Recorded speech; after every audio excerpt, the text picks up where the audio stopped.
Assalamu alaikum everyone. Welcome to DentoScope Studio, the official YouTube channel of DentoScope Institute of Advanced Dentistry. I am Professor Rashid Hassan, the founder and CEO of DentoScope. So we are joined today by Dr. Eruj Shuja, who is FCPS in Oral and Maxillofacial Surgery. She is a graduate of Margla Institute of Health Sciences, and currently she is an associate professor and head of department of Oral and Maxillofacial Surgery department at Watim Dental College, Rawalpindi. Welcome, Dr. Eruj. Thank you, Professor Saab. Thank you for Uh, having me. Thank you so much for taking out your time and being part of this live session series and sharing your knowledge and experience. It's my pleasure. It's my pleasure. So, It's my pleasure. today's topic is salivary glands disorders and their management by Dr. Eruj Shuja. And I hand over the session to Dr. Eruj. You may start, Dr. Eruj. Thank you, sir. Thank you Thank you so for much. that introduction. I am Dr. Eruj Shuja, and I've done my fellowship from College of Physician and Surgeon in the discipline of oral and maxillofacial surgery from Armed Forces. And I am originally graduate of Margaret Institute of Health Sciences. And currently, I am working as an associate professor and head of department at Watim Medical and Dental College. So today we're going to cover a topic which is very important, especially for all undergraduates, because it is a very important part of the curriculum, your curriculum. And the topic is salivary gland disorders and their management. So I'm going to start sharing the screen with you, and then explaining it as well. So, uh, the first thing that we need to start with is sailolithiasis. What is sailolithiasis? Sailolithiasis is basically stone formation within a salivary gland. So, what are the factors that can lead to such a condition? Factors are either if there is an obstruction of the salivary gland, or there is reduced salivary flow, which might be due to some underlying medical condition, then dehydration and change in salivary pH or oropharyngeal sepsis, and impaired crystalloid solubility. So these are all the factors which may contribute to formation of stones within the salivary glands. The incidence of formation of a silolith can be categorized as you can appreciate in this table, in which the submandibular gland is the most protected with formation of stones, and the incidence is almost around 85%, which is followed by the carotid gland 10% and sublingual gland 5%. Minor salivary gland rarely encounter silolithiasis. So, what are the reasons for increased incidence of salivary stones in submandibular gland, you may ask? The reason is that the anatomy of the gland is such that it is looped around a muscle. Second, then the gland's duct is very long and it has a tortuous course. Also, the gland itself is more mucus in nature than serous. Mucus means that it is more it has more viscous secretion. So there are more chances of formation of stones within the gland. And the last reason being that the gland has more concentration of calcium. So it is more pertinent to formation of silolith or a silolith. In this photograph, you can appreciate the swelling of the submandibular gland, which is indicated by the arrow. And in the second photograph, the arrow is showing the punctum or the opening of the duct of the submandibular gland, in which a silolith can be clearly appreciated in the floor of the mouth. So, what is the management of silolithiasis? Uh, you have to be clear on the management of the silolithiasis. One should consider the anatomy and the position of the stone. uh, in this case, I'm talking about the submandibular gland. If the stone is anterior from the line which is passing from molar to molar, it is called an anterior silolith. And if the stone is posterior to the line which is passing from molar till molar in a horizontal plane, then it is a posterior silolith. So, what are the signs and symptoms of sailolithiasis? Uh, it is associated with pain and swelling of the submandibular gland at meal times, because that is the time when the gland is most active, and tenderness to palpation of the submandibular gland, associated cervical lymphadenopathy, then associated fever, malaise or infection, reduced salivary flow. There might be an associated purulence from the Watim's duct. The stone, in some instances, might be palpable within the duct itself, which may be Wattens in case of submandibular and Stenson in case of carotid.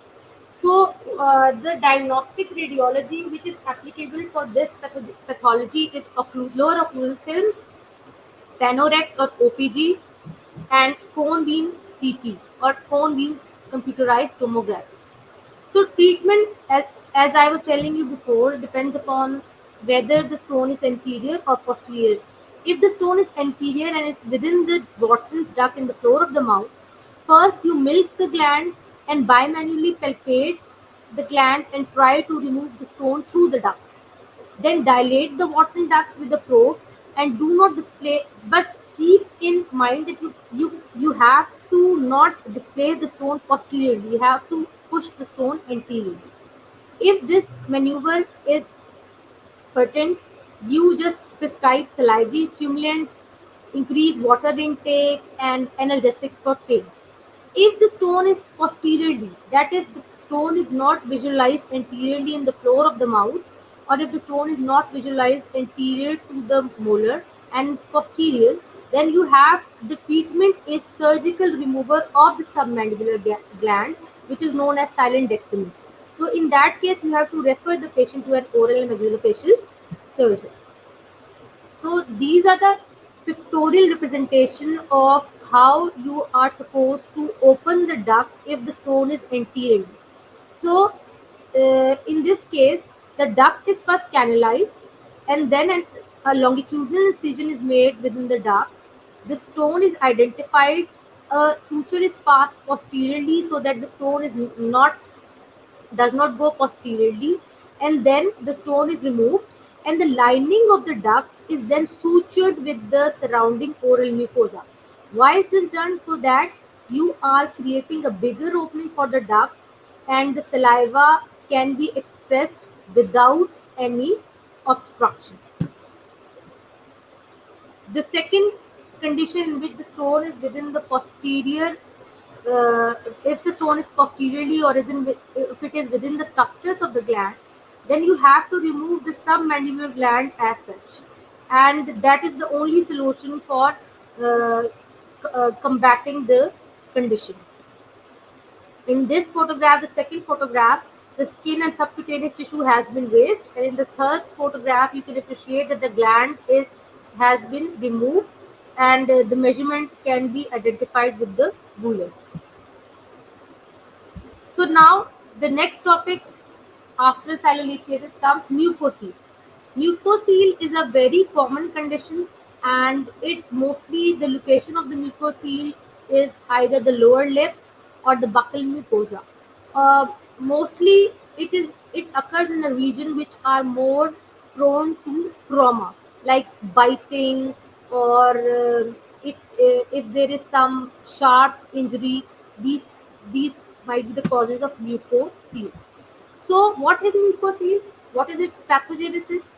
It's trauma to the minor salivary gland, which results in saliva production, which excavates and then collects beneath the mucosa into the soft tissue.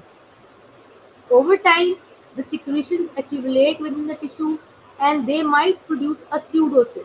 That is a cyst without a lining. You have one thing you should be very clear about is that the mucocele is not a true cyst. It is a false cyst. It is just a mucus extravasation and collection beneath the soft tissue. So these regions are most common in the mucosa of the lower lip, and because that lower lip is more protected to trauma. In the first photograph, you can appreciate that how the surgeon has given a superficial vertical incision and exposed the mucocele and removed the mucocele along with the minor salivary glands. Then we come to the next condition, that is ranula. So ranula is Latin for frog's belly. So if you have ever seen a frog, it has a long uh, neck and belly in which it stores fluid, or it inflates just like a balloon. So it is the most you have the most important part is that this ranula is only associated with the sublingual gland, not with the submandibular gland, not with the minor salivary gland, but it is a pathology purely of the sublingual gland. And you can say that it is might say that it is a mucocele of the sublingual salivary gland. How does it occur? Ranula result from mucus retention in the sublingual gland ductal system, or mucus extravasation as a result of ductal disruption, which might be caused by either inflammation or by trauma. Simple ranula is confined to the area which is occupied by the sublingual gland in the sublingual space, and the difference between simple ranula and plunging ranula is that the simple ranula can only be appreciated in the floor of the mouth, and it is superior to the mylohyoid muscle. On the contrary, the plunging ranula, that is a lesion which extends through and below the mylohyoid muscle and goes into the submandibular space. So the simple ranula was within the floor of the mouth, and the plunging ranula extends through the mylohyoid into the submandibular space. So plunging ranula has the potential to extend through this muscle into the neck, and thus it can compromise the airway, and it results in a medical emergency. So plunging ranula should be managed very quickly. If a patient presents with plunging ranula, that means that the extravasation is extending into the neck, and it is pressing the windpipe or the trachea. So the most important step, what would be the most important step, you might ask, in the management of plunging ranula? It would be, first you have to secure the airway by tracheostomy. So first you secure the airway, and then you proceed with the management of the pathology itself. This is a CT scan with the axial cut, in which you can appreciate that the arrow is showing plunging granular mucus extravasation in the floor of the mouth. The most lit up area anteriorly you see is the mandible, and the more darker area posteriorly is the ranula. So, what is the management? What is the treatment for ranula? If it is a simple ranula within the floor of the mouth, the treatment is marsupialization. That what is marsupialization? Marsupialization is that you just create a window within the pathology and stitch the pathology with the surrounding mucosa and let it heal by secondary healing. So in this photograph, in the A figure, you can appreciate that there is pathology in the floor of the mouth. In the C photograph, the surgeon has made an incision and opened up the pathology. And in the last photograph, the the pathology and the floor of the mouth mucosa has been stitched all together, all round. But marsupialization has is associated with increased recurrence of this pathology. So marsupialization is one of the treatment, but it should be the primary treatment if no other surgical treatment has been opted before. So the second treatment, which is for this condition, is removal of the sublingual gland along with the granula. Mostly, this treatment is applied to patients in which the ranula is being formed repeatedly, and there is recurrence, or there is repeated surgery has occurred and the condition is not resolving. Now we come to the next uh, condition, which is Sjögren syndrome.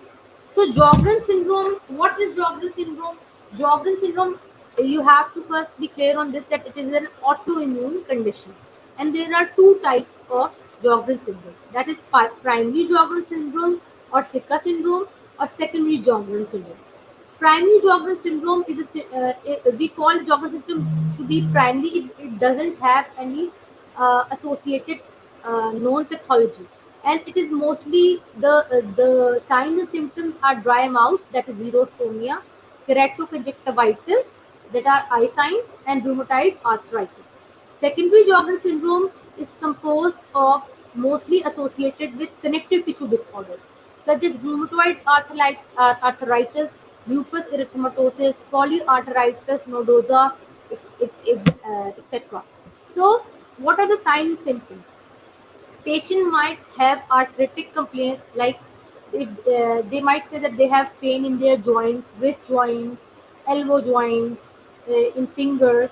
Then occlusal symptoms like dry eyes, and dry eyes lead to ulceration and burning and itching and keratoconjunctivitis. As the disease progresses, the salivary gland symptoms may proceed to the nose, to the vaginal lining, and to the bronchial lining as well. Um, what happens? What is the pathogenesis? Is that the salivary gland and the lacrimal glands, the tissue, that is the nodular tissue within these glands, is replaced by lymphocytic infiltration, and thus the acini of the gland stop producing saliva, and thus they cause dry mouth and dry eyes. A clinical depiction of this condition can be seen in the first and the second picture. In the second picture, you can appreciate there is just more pronounced papilla of the tongue can be seen, and generalized dryness. So, what are the lab findings you would particularly see in this condition? There would be positive anti-salivary antibodies. There might be rheumatoid factors, anti-nuclear antibodies, increased ESR because in an inflammatory condition. Then hyperglobinemia or cryoglobulins can be seen within the blood. There are certain targeted tests which are done to diagnose the Sjögren syndrome. The first test is skimmer test. A filtered paper slip is placed in the lower conjunctival sac that is just beneath the lower eyelid, and we see the tear flow. If it is 15 minutes, if it is 15 millimeter in 5 minutes, then this is a normal salivary flow. But if it is less than 5 millimeter uh, uh, in 15 minutes, then we label it as Sjögren syndrome. Then the second test is the Rose Bengal test. Rose Bengal test, a dye is placed within the cornea, and you can appreciate it in light that denuded area or the destroyed area of conjunctiva. Then breakup time test. Breakup time test is that a slit lamp is taken and it's just thrown onto the eye. That is a form of light is thrown onto the eye, and an interval between complete blink and appearance of a dry spot is seen on the eye. If two of these three tests is positive, then the condition is marked as Sjögren syndrome. The most particular and the most important test which determines this condition positively to be Sjögren is biopsy. And biopsy, how do we do biopsy? We do biopsy of the minor salivary glands. So lower lip से आप minor salivary glands, you pick multiple minor salivary glands from the lower lip, and then you observe this under the microscope. If there is more than 50 lymphocytes, histiocytes, or plasma cells within 4 millimeter, then it is labeled as score 1 and it is said as positive Sjögren. What is treatment? Treatment is only symptomatic management. That is, for dry eyes, you have to protect the conjunctiva. Then, for dry mouth, you give increased water supply. You can give salivary substitutes, artificial tears. Ask patient for an ophthalmologic consultation and eye protection. Uh, it, the medical management consists of medications which increase upregulate salivary production, such as pilocarpine or biotin. But these medications would only work in conditions in which the some acini of the gland are working or functioning. If the whole gland is atrophied or has fibrosis, these medications would not have any effect on the patient.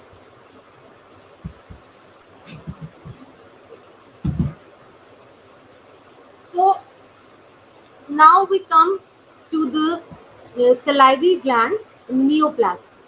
So, what are Salivary gland tumors. Salivary gland tumors basically, uh, how are they distributed within the gland? That is the major salivary glands and the minor salivary glands. So the major salivary glands, in case of salivary gland tumors, the parotid gland accounts for almost 80 to 85% of the majority of the tumors, and submandibular gland accounts for 5 to 10% of the tumor. In case of minor salivary gland, tumor distribution is such that 55% of the tumors of the salivary gland occur in the palate. So whenever you're looking for tumor, or you are thinking about differential diagnosis of a tumor, you have to be very clear that parotid gland is the most at risk for tumors, and the palate is the most at risk for developing any kind of salivary gland tumor. So today I would be only discussing the most common benign tumor of the parotid gland, mostly of the parotid gland, but it can be seen in the palate and the minor salivary gland as well, and that is the pleomorphic adenoma. So this tumor is the most common tumor, and the age in which it occurs is mid-age, that is around 45 to 50 years of age, and it is seen more in male as compared to females with the ratio of 3 to 2. Parotid gland is involved in 80% of the cases, and in case of minor salivary gland, the intraoral site is the palate, as I have discussed before. So, these are some photographic representation of the tumors, in which in the first photograph you can appreciate there is a large swelling on the palate, and so if there is any form of swelling in the palate, parotid tumor, pleomorphic adenoma should be within the your differential diagnosis list. And the second photograph depicts a swelling or multinodular swelling within the parotid gland. The third, the fourth, and fifth, etc. The characteristic of pleomorphic adenoma is that it is slow growing, and it grows over a period of years. So when the patient would present to you, he or she would say that the growth has been there for 2 years, 3 years, 5 years, and even 10 years. So it has a long history and slow growth. So what are its features? That it is slow growing. Secondly, it is painless. Although the growth is there in the parotid, it never affects the facial nerve. It is firm in consistency. That is, when you palpate it, you can firmly see how you can firmly feel the nodules. It is well circumscribed and it is encapsulated. It is the important feature, very important feature of it is that it is mobile on palpation. That is, it moves. It does not stick to the overlying skin or to the underlying structure. It grows to larger sizes without any ulceration.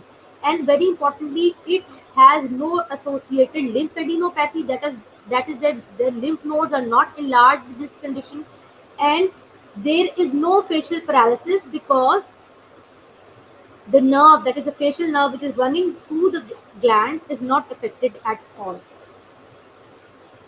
Palatal pleomorphic adenoma is fixed to the underlying bone, but it does not cause any bone invasion or any bone denudation or involvement or resorption. So, how do we diagnose this condition? We diagnose it by clinical history, clinical features, and histologically. Histologically, for parotid, only fine needle aspiration cytology is done, and in case of minor salivary gland, biopsy can be done. Treatment is straightforward. Surgical excision with the capsule, because it is an encapsulated pathology and with margins.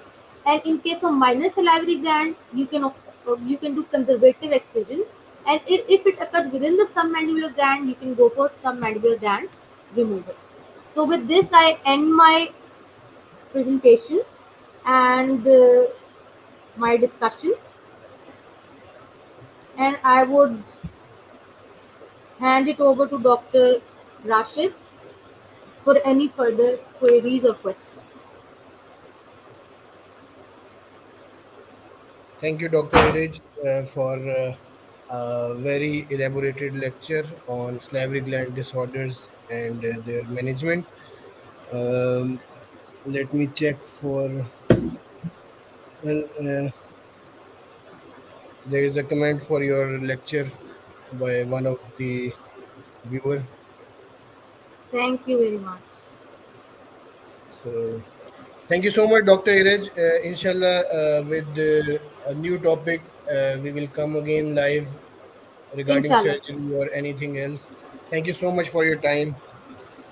It was my pleasure to be here, sir, and I am I'm very obliged and uh, very happy that you chose me for this lecture. And I'll in future I'll be inshallah coordinating and presenting even more topics which are helpful for the students. Thank you so It will much, be my Dr. Eruj. pleasure. Shukriya, sir. Thank you. Shukriya.